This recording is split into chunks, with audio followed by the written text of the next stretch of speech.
आपने पहली बार किसी फ़िल्म के लिए काम किया है, सो आपका एक्सपीरियंस कैसा था फर्स्ट टाइम?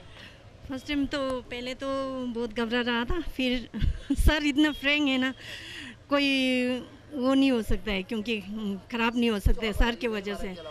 नहीं, आप आपकी वजह से हम लोग यहाँ पहुँचा, गोवा में पहुँचा है। आप वो लद्दाख में नहीं, परवीन सर नहीं आते तो हम यहाँ नहीं पहुँचते। आपको बहुत दिल से थैंक यू कहना है, गोवा वालों को सबको जूले कहना है। Thank you so much. और आपकी एज क्या है?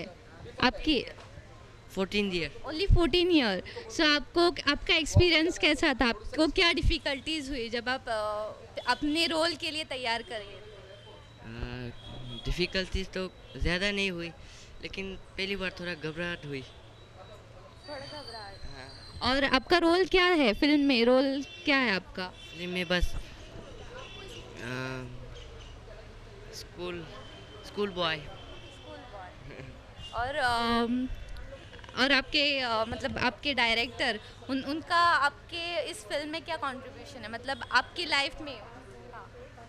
लाइफ में मतलब कॉन्फिडेंस। मतलब आपको उन्होंने कितना हेल्प किया अपनी एक्टिंग को और अच्छा करने की? हेल्प तो बहुत किया। कुछ कुछ डायलॉग मुश्किल भी थे, वो उसने मदद करके मुझे बुलवाया।